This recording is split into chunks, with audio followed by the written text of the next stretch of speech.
Hello there, everyone. Welcome to Mrs. Guevara's Story Corner.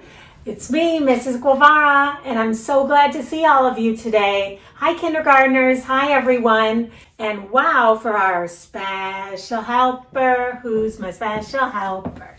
Special helper. Welcome, Sabrina June. Is this your tag? Yes. Yes, and pink's your favorite color. And who's your favorite puppet today? Tickles. Hi, Tickles. Hi, everybody. What are we going to talk about? Oh, we're talking about doing our personal best. I can usually do that, but most of the time I do sloppy slop city. Oh, Tickles, that's not very great. We want to keep working on doing our personal best in everything we do. Yes. Yeah, I've been trying, but sometimes I get so tired. I get falling out here about all the e-learning. I can hardly hold my pencil anymore. Do you ever get tired? Yes. Yeah, and sometimes we just feel like we just can't do it. Tickles, you're not alone. We've been working hard every day. And sometimes we just have a hard time just doing our very best with details and with care. But that's why this week we're talking about something fun, which is animals. Well, I know about animals. I'm an animal. Raising my trunk.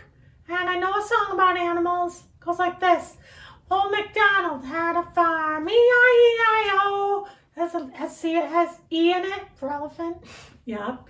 And on his farm he had a horse. E-I-E-I-O. With neigh-neigh here, neigh-neigh there. Here and neigh, there and neigh. Sing along. Everywhere neigh-neigh. Old MacDonald had a farm. E-I-E-I-O. Do you know why I sang about horses? Because you like to go horseback riding? Horseback riding, horseback riding. Oh, see, Tickles, now you're getting your energy. Maybe that would help some of our kindergartners too. If they're starting to feel like it's hard work to hold the pencil and to write out the words, they might want to think about a fun song and something they'd like to write about. You know, in fact, we have some pages tucked inside of those journal prompts that don't have any words at all. They just have the lines. It's totally fine to think about something you like to write about and make your own journal prompt. Do you have something you like to write about, Sabrina? I like to write about... Horses? Elephants? Let her talk. I like to write about our vacations that we go on as a family because there's always tons of stories to be told. Oh, that's good. When you have something fun happen to you, we call those personal... There it is, right? Yes, well, Milo started to write about something special to him yesterday, his pet fish, Sirius. And I know if you had a pet, sometimes you would want to write about your pet. Yes. Or you would want to write about a pet you wished you had. And so maybe let's look at how he was coming along with that. Let's look at that. But before we get to his writing, I wanted to see what are the 6 things that good writers do. Yesterday, I was really specific about the first 3. We talked about number 1, good writers think of a plan. They say it out loud before they even pick up their pencil. They think and they plan. They tell someone. Yeah, so even if it's just tell a puppet, just tell a dog. Say it out loud so you've made a plan. Step 2, then you're going to use your pencil, sketch it out, then get your crayons or some markers and make it a wow picture, like a really good illustration. Step 3, you could add labels to show us who is who and what is what in your story.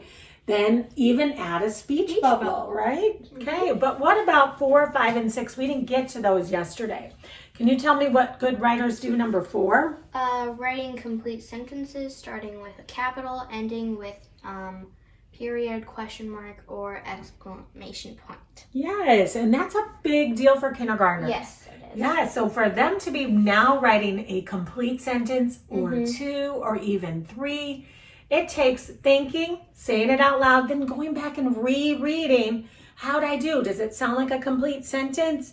What about number 5? Spell red words correctly and sound words out.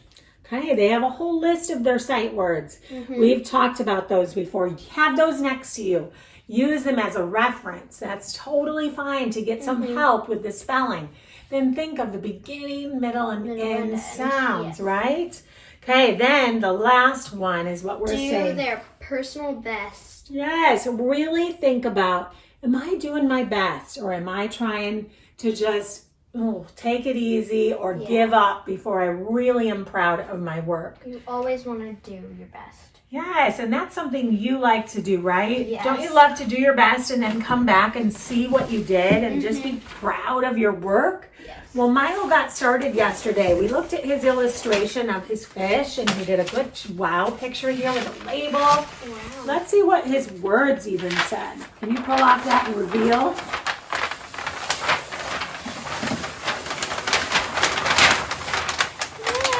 Oh, that's bigger. Maybe we need to do that one again. Okay, let's see.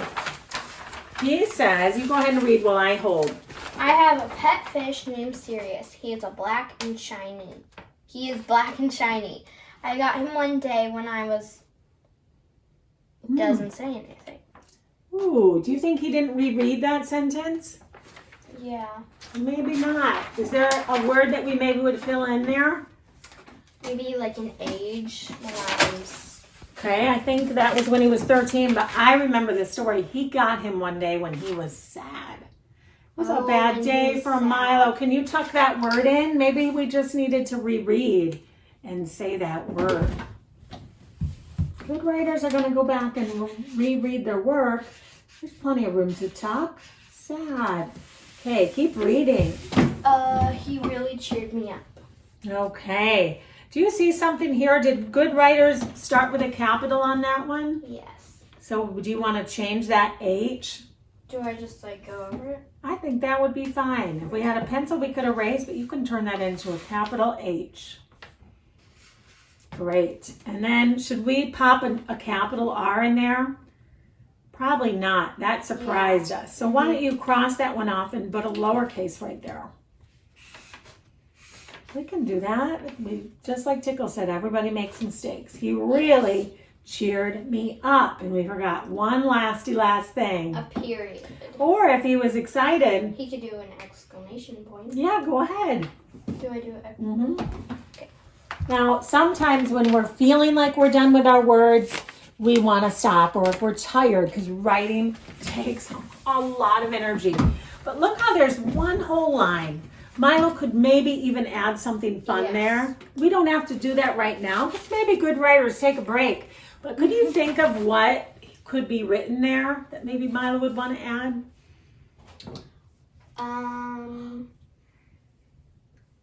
Maybe how he... Oh, he already said how he felt. Maybe he could just say, I love my pet fish. Something like that. Just to end it off. Yeah, and I like how he put a title on, My Pet Fish. That helps us know the theme of the whole journal, the whole story, right? Hey, he did a great job. I know you would similarly. Thanks for helping him, giving him some feedback. Yes. You know, sometimes maybe your mom or dad's parents, grandparents, somebody in the house says, I want to give you a little feedback, and we just don't even want to hear it. Boys and girls, feedback actually helps us grow. And good writers let people give us some thoughts, some I likes or I wonders about our writing. Feel free to send me a picture of your writing today, and I'll give you feedback. And I'd love to shout out my heart outs for your writing tomorrow. Our story is called The Blind Men and the Elephant. Perfect for a day we have Tickles here with us. Yes. All right, you hold it. I'll grab my glasses and let's get started reading. Go ahead and crack it open. Okay.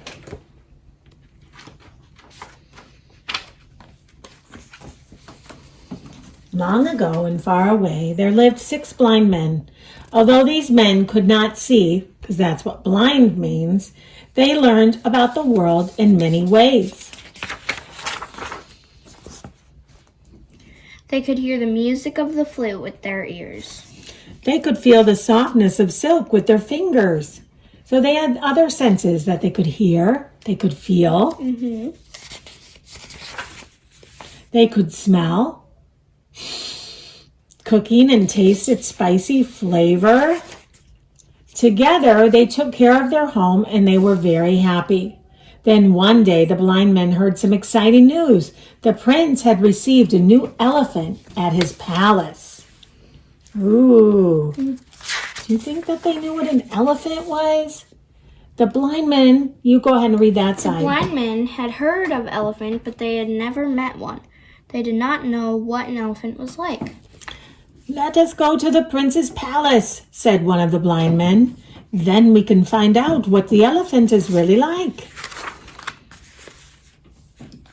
Off they went. It was a long walk to the palace. The blind men grew hot and thirsty.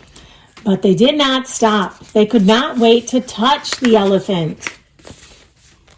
Finally, they reached the palace. A guard came to greet them. The blind men told him why they had come. "Of course you may touch the elephant," said the guard. "I am sure the prince will not mind." The guard led the 6 men to the animal, which stood quietly in the garden. Does that look like an elephant? Yes, it does. Could they see it? No. No, they knew it was standing there, but they could only feel it. The first blind man touched the elephant's side. "It is strong and wide," he thought. "I think the elephant is like a wall." The second blind man touched the elephant's long, round trunk. You want to do the voice? "Oh, it is just like a snake." He decided. The third man grabbed the elephant's smooth ivory tusk. "Why, an elephant is as sharp as a spear." The fourth man held the elephant's leg. He thought it was as round and firm as a tree. The fifth blind man held the elephant's ear. The ear was very, very big. The elephant flapped it gently. The fifth man laughed. "Ah, it's just like a fan." The sixth blind man touched the animal's long, thin tail. The elephant is like a rope, he thought.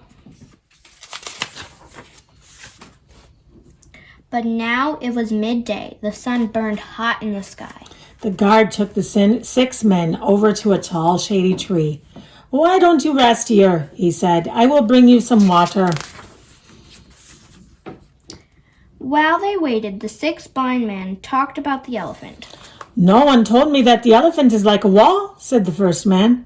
"A wall," said the second man. No, it's like a snake," because he had touched his trunk. The third man shook his head. "An elephant is clearly like a spear."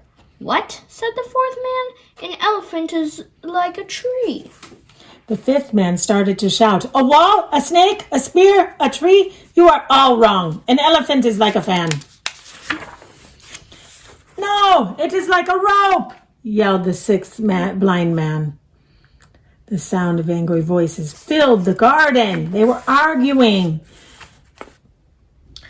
It was the sound of the 6 blind men fighting about the elephant. "A wall, a snake, a spear, a tree, a fan, a rope." All the noise woke the prince. He had been taking his midday nap. "Quiet!" he called. "I am trying to sleep." "We are sorry," said the first blind man, "but we cannot agree on what an elephant is like. We each touch the same animal, but to each of us the animal is completely different."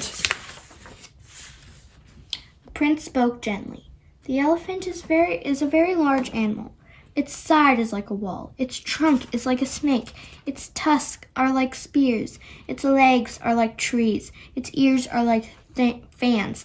And its tail is like a rope." "So, you are all right, but you are all wrong too. For each of you touched only one part of the animal." To know what an elephant is really like, you must put all those parts together. The blind men thought about the prince's words. They realized that he was very wise. "I will tell you something else about the elephant," said the prince.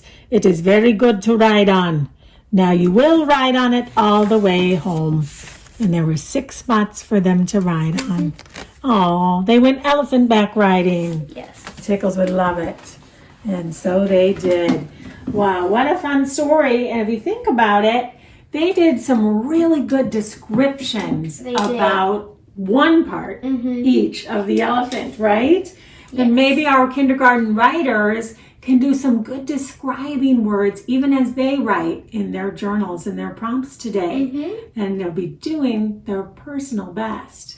Yes. Boys and girls, you can do it. I know you can. Sabrina knows you can. Yeah. Tickles knows you can. That's right. You're all our favorites. And we'll see you soon. Bye-bye. Bye. Bye.